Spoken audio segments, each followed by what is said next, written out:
Morning! Hello po sa inyo. So, ayun, nandito ako ngayon sa pinaka-favorite spot ko dito sa isang bahagi. Isang part ng bahay namin. Isang bahagi ng bahay namin. Bakit parang pag malalim na Tagalog ang awkward, pero pag Tagalog English, medyo okay. So, nandito ako ngayon sa harap ng bintana. I think, may ginawa kong isang vlog dito, yung about sa farming dito sa Korea. So, na-share ko siya sa inyo last autumn season. So, medyo iba na yung paligid ngayon dahil nga spring na. And I think kailangan ko din gumawa ng video about summer para kumpleto na, 'di ba? So, sobrang ganda ng tanawin dito, guys. And syempre, pupuntahan natin 'yan. So, bago tayo pumunta, ipapakita ko muna sa inyo kung saan tayo pupunta. So, eto siya, guys. Ayan, yung ating view. So, yan yung kulebra na nakikita nyo. Diyan yung last na vlog na ginawa ko. Hindi last. Nung nakaraang vlog, yung last autumn, dyan yung mga farmers. So, meron silang plastic house. Diyan sila nagtatanim ng mga gulay. And also, meron din silang outdoor farming. Indoor and outdoor farming, 'di ba? So, nakakatakot. Baka kasi malaglag yung aking telepono.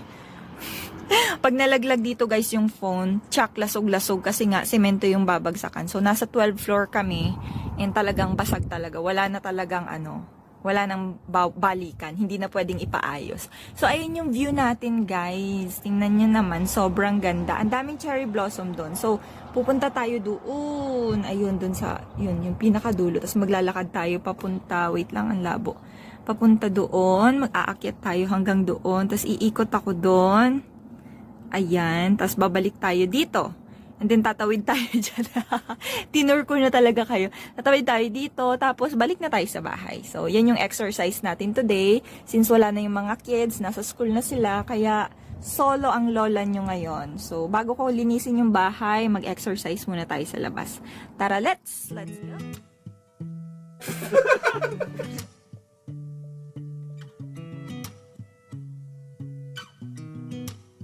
sound really fine 아무렇지 않은 척 아무도 모르게 조심하는데 또 티가 났나 봐 sound really fine 너와 함께 했었던 시간이 길었어 나봐 난 네 옷을 또 보고 있어 Hey hey yeah yeah I can't control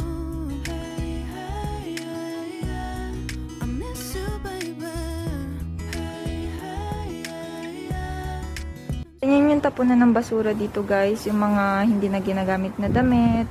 Tapos yung mga shoes. Tingnan nyo naman. Ayan. Tapos ang cute ng teddy bear. Tinapon na nila. Mga old clothes. Nakakahiyang pulutin.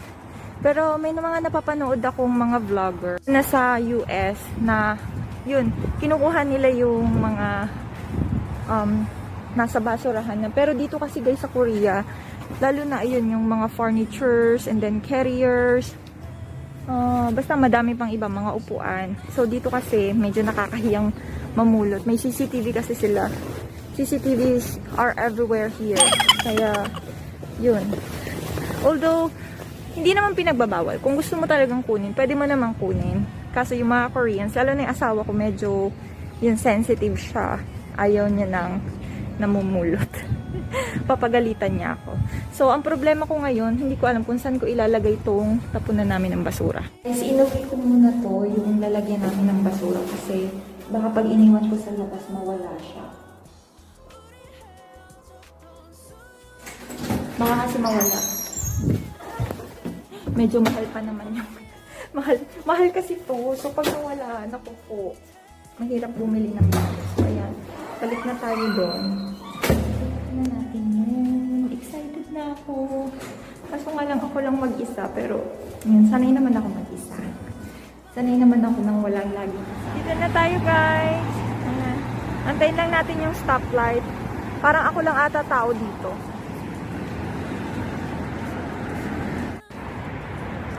Buti may makakasama ako. Yung mga Halmonis.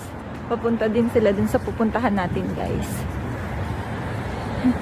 Ang gaganda ng mga puno kasi nagbo-bloom na yung mga dahon nila. So, dati, puro brown lang siya ngayon. Ayan, yellow-green. And soon, it will turn into green. Ayan. Medyo naglaglaga na yung mga flowers kasi dahil sa ulan last night. So, ganyan na yung itsura niya. Sobrang maalog. Oh my God. Okay guys, paakyat na tayo sa bundok. Sana naririnig nyo ako kasi yung headset ko hindi ko makonect dito sa ginagamit kong phone. So, kinonect ko siya dito sa isang phone. So, nag-music ako habang nagdadaldal, habang kinakausap ko kayo. So, ang ganda ng view. Ito na yung wow, naglalaglagan yung mga flowers. Ayan, hindi kita. So, ito na yung nakikita natin sa bintana ng aming apartment. So, aakyat ako sa bundok. Diyos ko, sana walang ahas dito. So guys, may mga nagpa-farming ngayon dito. Ayan, naglilinis sila. Tinatanggalan nila ng mga damo yung paligid ng mga halaman. I think break time nila ngayon. So, karamihan ng farmers dito, mga medyo may edad na. Ayan, babae, lalaki. Ang likot ng camera ko na. So, ayan sila. Lang guys, bukas yung gate. Kung hindi, mag-over the backward tayo. Kasi, dati, nakasarado to. So, pag pumupunta kami dito, nag-over the backward kami. Kasi nga, private property siya. So, meron silang mga tanim na ganito. I'm not sure kung anong tawag dito. Pero yung amoy ng flowers niya, para siyang sampagita.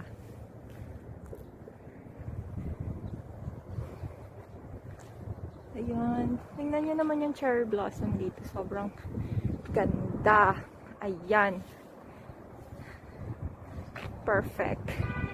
Perfect sa view. Sobrang nakaka-relax. Diba? Ayan, mag-selfie-selfie na tayo. Nagdala ako ng selfie stick. Wow. So, ito yung tanawin dun sa aming apartment. Nawala bigla yung aking hingal.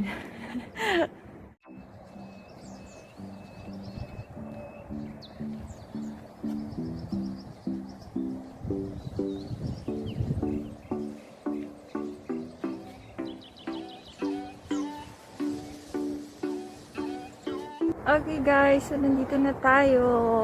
Oh my God, ang ganda. Kaso wala akong photographer. Sobrang ganda ng view. Ha! Oh no! Walang tagat-picture. Ayan, mga flowers. Naglalaglagan na sila, parang mga snow. Kung may dala akong selfie stick, kaso puro half body lang yung puro half body lang yung nakukuha. Oh no. Yan, diba? Pak na pak. Ang ganda. Sana nandito din kayo, na-experience nyo din to. Pero, yan. Para sa inyo to guys.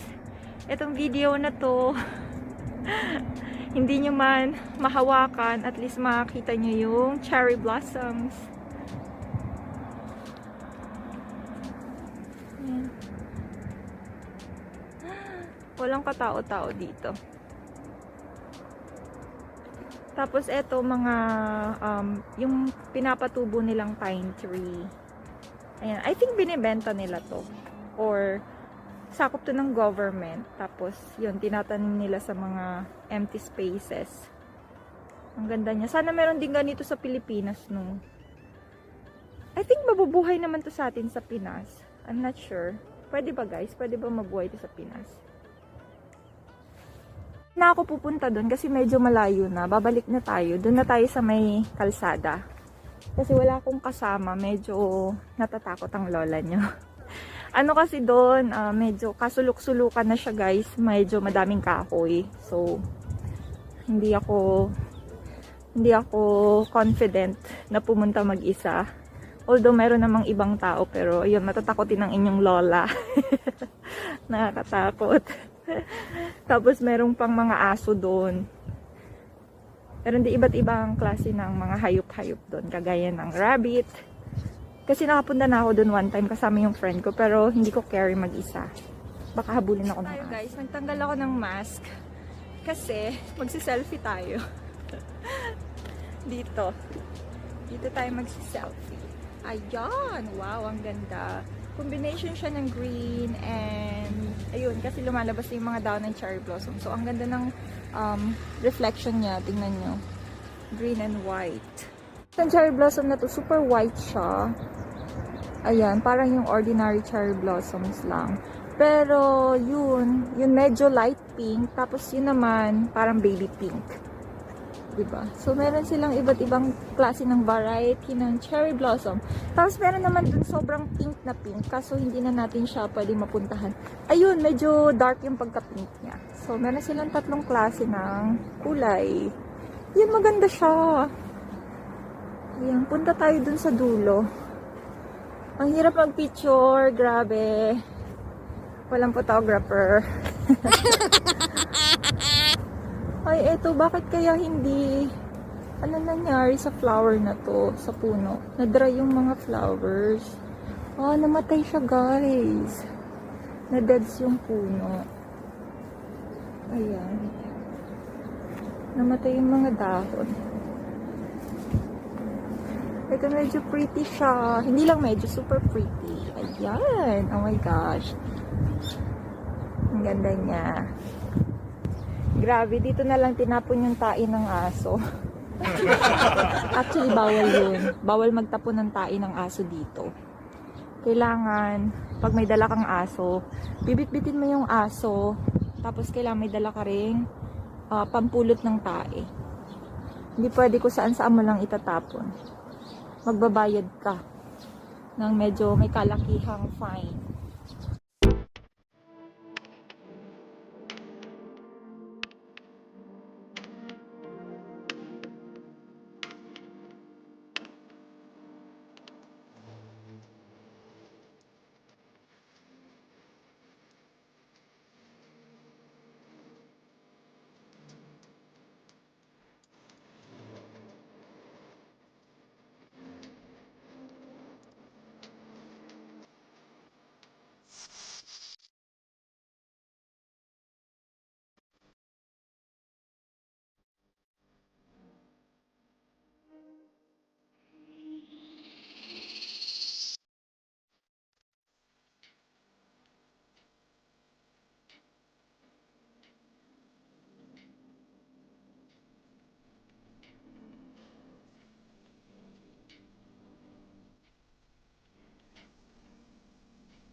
Bigla ako natahimik kasi may tao. Ako lang mag-isa nagsasalita. Baka isipin nila na babaliw na ako. We're here! Wow. Ayan, pwede mag-picnic dito. Maganda dito pag summer. So, pumunta kami ni Bella dito last summer. Nag-picnic kaming dalawa. Sobrang refreshing. Kasi malakas yung hangin dito. So, summer, perfect na perfect talaga.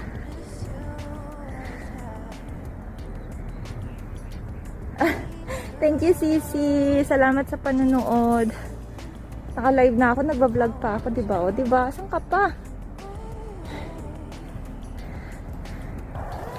Ang liliit ng bunga niya. Para masarap siya kainin.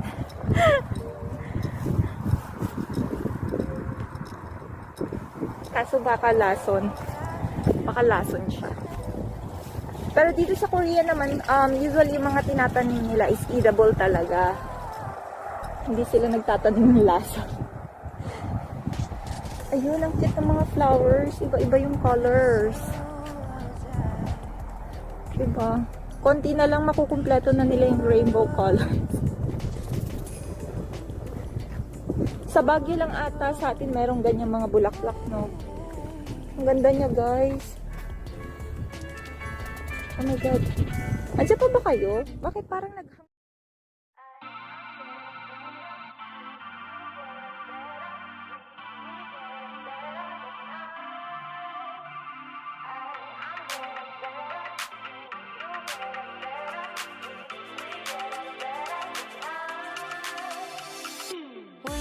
start to keep it rolling. There's no time to be wasting. I'd just rather move it alone. Got both feet but in different waters. I need space more than orders. I'd just rather move it alone. I know how you're feeling, 'cause sometimes I do tight. Not tonight. You're gonna hear me. Gonna dance it off goodbye. My love, can we drop this? Our time can't pass us by. This bond makes us stronger just to be together. All I wanna do is crash now when you're spewing facts. Now I know that I am getting better.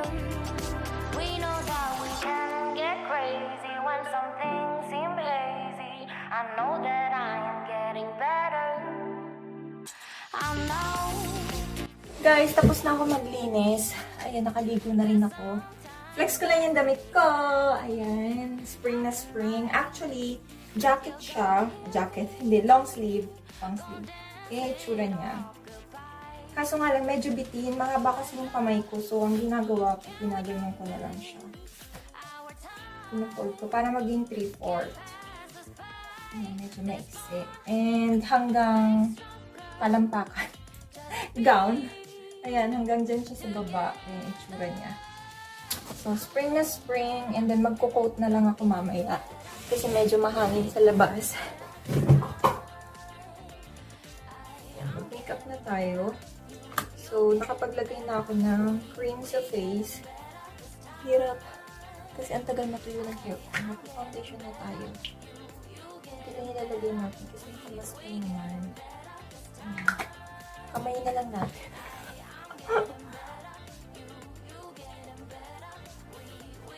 Nabili ko tong damit na to guys sa isang Pinay na nag-online selling sa Facebook. Kasi sobrang mura ng mga binibenta ng damit. Maganda din naman yung quality. And nagustuhan ko kasi mahaba siya.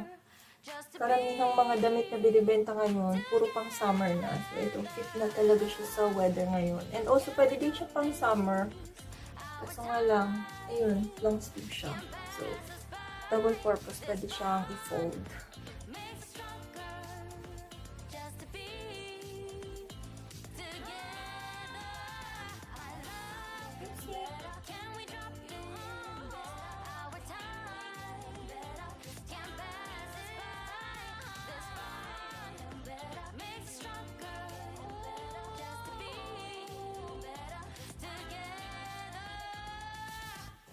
Oh, ang tagal matuyo ng hair ko, gosh.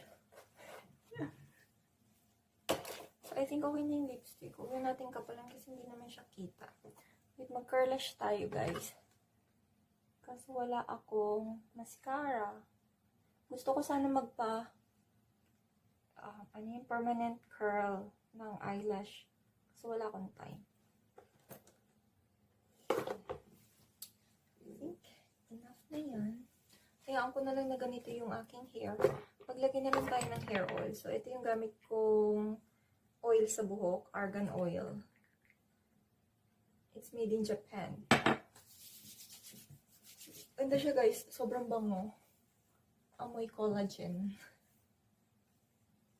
So, pag maglalagay kayo ng oil guys sa buhok, dito lang sa may laylayan nyo lagyan. Huwag dito sa tuktok. Kasi sa tuktok, nagpo-produce naman na siya ng natural oil. So, hindi na natin siya kailangan lagyan ng oil. Ayan, I'm ready to go. Done. Hayaan ko na lang matuyo yung hair ko.